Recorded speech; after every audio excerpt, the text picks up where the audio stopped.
everybody, it's Beth. Welcome to Infinite Garden. This week I wanted to talk about Mothership XI, and I wanted to put it in context of all of the other motherships. I've been watching a lot of other content creators talking about their thoughts about Mothership XI, and I've watched a couple of demonstrations from folks who've already gotten it in their hands. I do not have it in my hands, and spoiler alert, I may never have it in my hands. It also includes some of my own personal opinions about the way this has all gone. So if that sounds interesting to you, please stay tuned. Okay, if you've watched any of my videos before, you know I like to use charts and graphs and slides, and I did create some slides to talk through the Mothership palette. So first, I wanted to say, if you're not familiar, Pat McGrath is a world famous makeup artist, and she changed the game. Back in 2015, in October, I think it was, Pat McGrath released some initial products, and they included these little pots of loose glitter, including a gold pigment, literally an open pot of gold powder. She also included some glitters. This is a rose gold glitter that has a sticker over some perforations where the glitter can come out. I think I've talked before about one time I traveled with this and it got literally all over my entire suitcase. So I've never made that mistake again. And since then I keep them in this little Ziploc snack baggie, and I refuse to get rid of them, but I also don't use them. So I just wanted to say, before we even get into the motherships, I wanted to say that I've been watching the Pat McGrath Labs release since those days. Even though I brought out those little pots of pigments, what I wanted to talk about here were just the motherships. I'm not going to be talking about the 6 pans or any of the other products as well. We're just keeping it to the motherships today. In September of 2017, Pat McGrath Labs released 3 motherships at the same time. Alicia Archer here on YouTube refers to these as the Holy Trinity. These were Mothership 1, 2, and 3, Subliminal, Sublime, and Subversive. Mothership 1 Subliminal is mostly cool tone neutrals with blue and purple tones. Mothership 2 Sublime is slightly warmer with green accents. Mothership 3 Subversive I do not have, but it does have more colorful accents and was the edgier of the 3. When these were initially released, I paid close attention. I was very curious about them, but I did not purchase any. They were selling for $125, and in my particular life at this time, it's September 28th, 2017, I was in the middle of moving my house and starting a new job, and I just remembered at that time I wasn't in a place where I really was ready to spend $125 on a palette that I would likely have to pack up and store. So I skipped these first initial releases, but I paid close attention to them. 4 months after that initial release, Pat McGrath released Mothership 4 Decadence. Decadence was notable in that all 10 shades were the creamy metallic formula. There are some neutral shades, but there are also some very vibrant shades. This palette sold out. Later in 2018, Pat McGrath Labs released Mothership XI Bronze Seduction. This palette was very popular. It did win an Allure Award. This one was notable in that it was particularly friendly for folks with deeper skin. About a year later, in September 2019, Pat McGrath Labs released Mothership VI Midnight Sun. Was met with mixed reviews. Some people didn't like this color story. It's really great if you have an olive skin tone, but the color story is highly unusual and not necessarily mass appealing. I don't know for sure, but there were some signals that this one maybe didn't sell as well as Bronze Seduction. Now, just a few months later, Pat McGrath released Divine Rose, which was Mothership VII. Divine Rose was a mass appealing muted rose toned palette. It's very neutral and it particularly favors those with paler skin. I want to pause for a moment on Divine Rose. I watched this release very closely. This was notable for a couple of reasons. If I remember correctly, Pat McGrath used this palette on Taylor Swift for a British Vogue cover, and that's kind of how this palette came into awareness.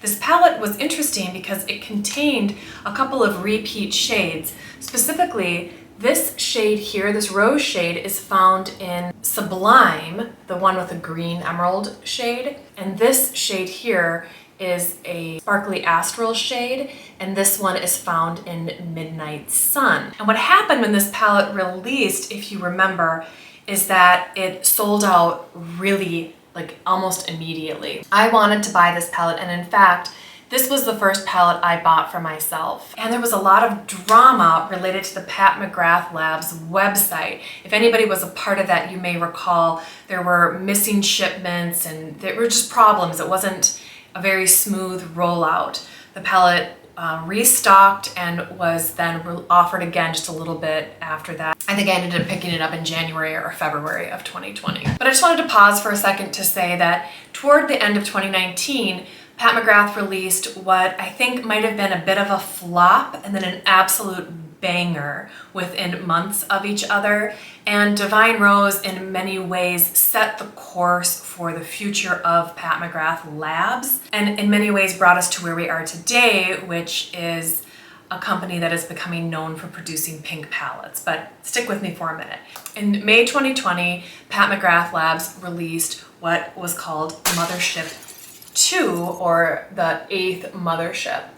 This palette in particular played off of a lot of the same colors in Divine Rose 1, but it is more friendly for folks who are not the color of Taylor Swift. And it allowed people who maybe weren't served by Divine Rose 1 to get in on the pink color story. I don't know how popular this one was, but it was met with great excitement. One of the notable pieces of this palette was that it included this wildly shifting special shade in the baked formula. It went from purple to green to gold. I think it has 3 shades. It's a trio chrome. Just a really wonderful shade, and it got a lot of attention. I'll stop here for a moment.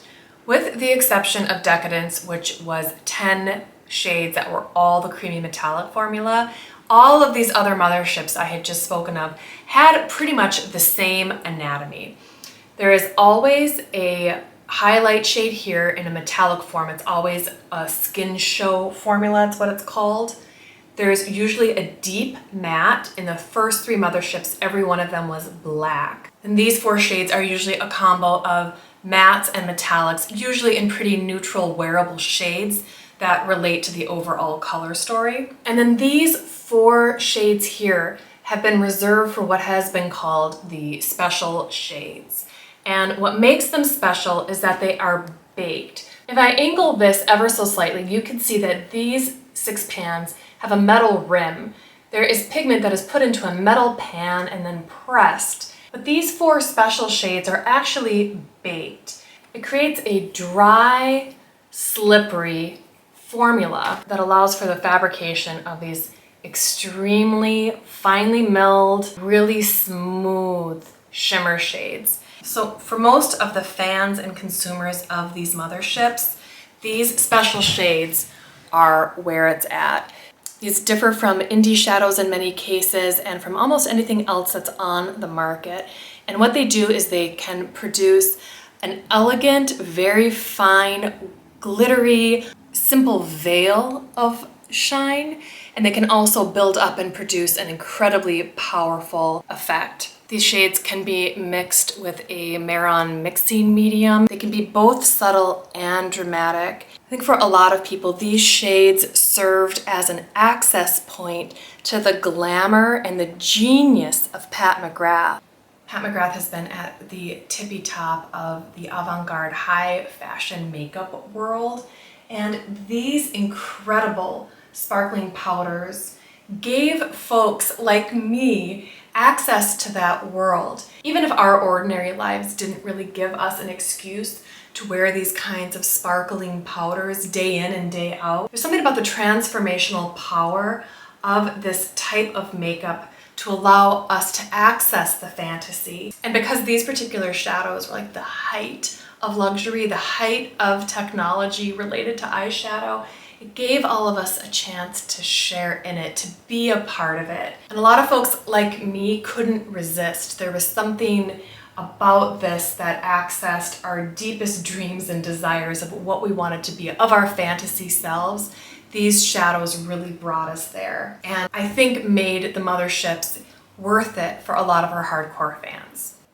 Okay, we're back. The year is 2021, and Pat releases Mothership XI, Utopian Dream. Now, this palette was notable for a few reasons. One, a lot of people noted that it was pretty similar to Divine Rose 1 and 2. I think Divine Rose 2 got a pass for being another pink palette because it met the needs of another core part of Pat McGrath's fan base by offering colors that worked better on deeper skin tones. Utopian Dream, however, also appeared to be pretty pink, and some folks were wondering if it was necessary. What was also interesting is that it was the first time we saw a reduction in baked shades. So we have the standard kind of 6 pattern. We've got the highlight, the dark matte, we've got 2 kind of mid-tone mattes and 2 sort of mid-tone metallics, really, really beautiful colors. It's a little peachier, but you know, these 2 shades here are pretty similar to what we were seeing in Divine Rose 7. But here, where the special shades reside, 3 of the shades are baked. These 3 shades are baked, but you can see here, this shade here has the same metal pan that you see in these other shadows. And the internet picked up on that immediately. I remember when this was being teased on Instagram, eagle-eyed viewers immediately noted the metal rim around this shade in particular.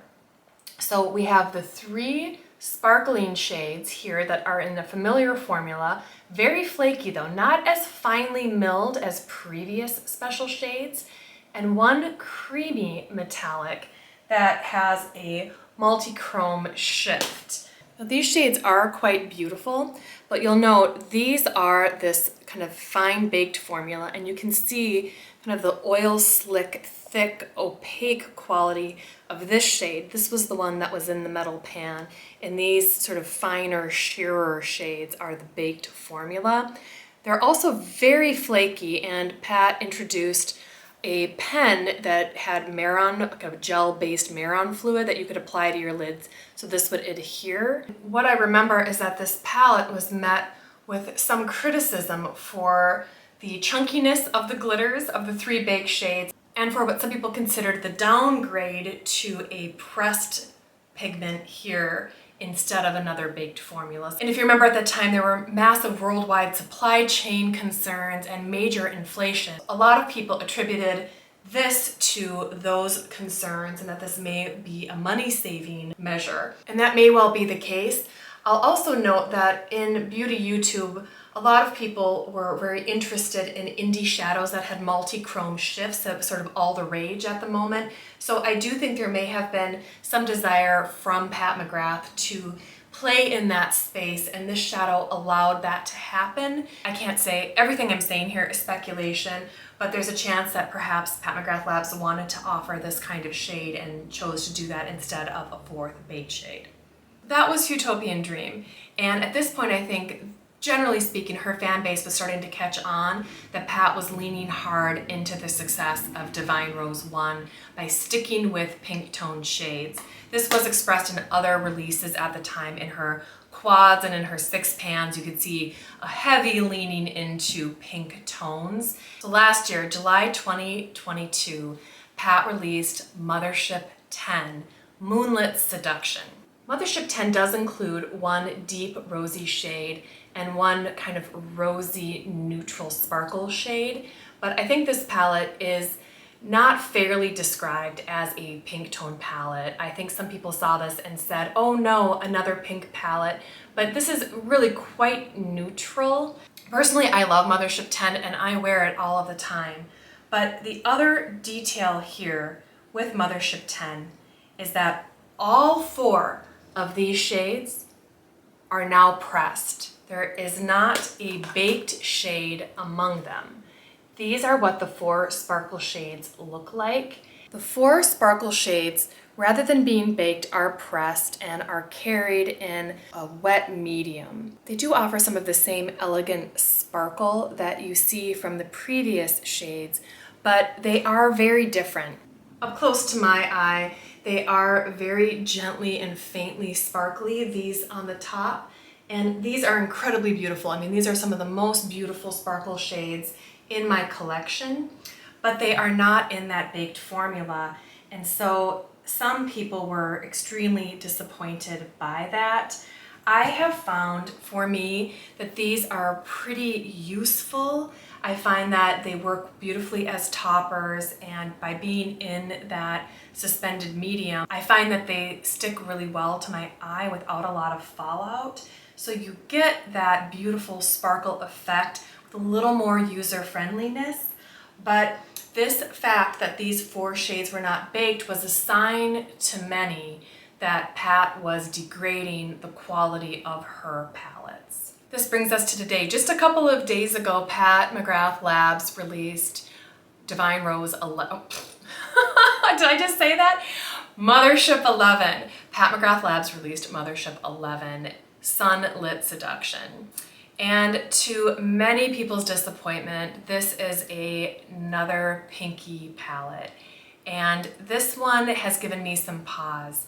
I have looked at this palette, I have watched a couple of reviews. I do not have Mothership 11 in my hands, and I'm not sure that I will. The color story looks very beautiful and wearable, but it does look very pink. I know the 4 special shades are all pressed pigment again, they are not baked again. And for me, I am not sure, as someone currently with 8 of these Motherships, 8 of the 11, I am not sure that I need to spend $128 now on another one, considering this particular color story is pretty repetitive when you look at what I already have in my collection. Just quickly, my own buying history, how I came to have 8 of these palettes. My first purchase was Midnight Sun, but I bought that as a gift. My friend was coming to visit and her birthday is in October, so it was a new release, and because of her fandom, I thought that would be a nice birthday gift for her. So I sort of broke the seal of buying Motherships with Midnight Sun back in 2019. And then just shortly after, maybe 2 months later, Divine Rose 1 came onto the market, and I decided that would be my first palette. So I understand the attraction for a lot of people to buy a palette that looks wearable. Divine Rose was considered boring by some of Pat's superfans at the time, and I heard that, but I also thought, well, I'm actually kind of boring a little bit. I thought if I'm going to spend over $100 on eyeshadow, it needs to be something that I can get a lot of use out of. And Divine Rose has proven to be that. It is probably one of my favorite of the Motherships. This isn't a ranking video, but Divine Rose 1 does rank at or near the top of all of these Motherships, both for its beauty and for its use value to me personally as a consumer. So I understand why that one was such a big hit, and I understand how that might have tipped Pat McGrath into focusing on these pink tone shades. It wasn't long after that that Divine Rose 2 came out, and I decided I wanted to buy that as well. At the time, we were in the middle of La Pandemia, and I was one of those people who ended up buying a lot, doing online shopping, especially in cosmetics at that time, and Pat McGrath Labs was offering sales on some of these Motherships. So it was then the next year that I accumulated most of these Motherships. I picked up Utopian Dream and Moonlit Seduction upon their releases, and the rest I bought as Pat McGrath Labs was offering sales on her website. So although I have been with Pat McGrath Labs since the beginning, I didn't start buying Motherships until 2019. I was totally prepared to purchase Mothership 11 this year. My birthday is coming up. I have a birthday in August, and the pattern seems to be emerging that these Motherships come out usually around the month of August. July to September, these Motherships have been released. So the last few years I've been buying them for myself as a birthday gift to myself, and I've gotten in that pattern as a consumer. I'm a Pat McGrath fan. I have a few reviews on my channel of Pat McGrath palettes, and I was excited to see a new Mothership. But when Mothership 11 released, I had 2 thoughts simultaneously. I had the thought of disappointment that I hear a lot of people expressing. It was like, ugh, another pink palette. I have pink palettes. And the second thought was, well, that's a beautiful pink palette. That looks highly wearable. I might get a lot of use out of that. And so I've been holding those 2 feelings simultaneously. I've been watching reviews from people that I trust to see just how wearable, how unique this is if you're sitting on a treasure trove of previous palettes. And what it looks like to me is that this is going to have too many repeats for me. It just might not be a good use of my money.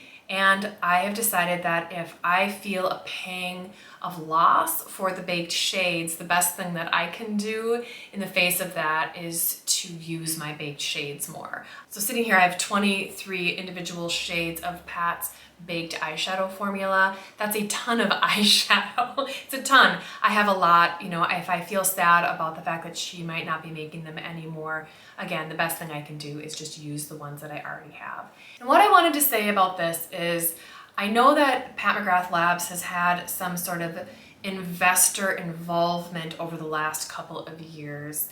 And I don't know the details of it. I don't have insider knowledge about the way the company has been invested in and who is behind it. But what I know for sure is that when an artist is involved in the creation of something that brings high fashion to the masses, magic can occur. The greatest analogy that I can make is when Jenna Lyons was in charge of J. Crew, and she brought her high fashion point of view to a mass market brand. Even if it was maybe on the higher end of mass market brands, it was still readily available to folks in the US market. And Jenna Lyons's artistic vision elevated the brand.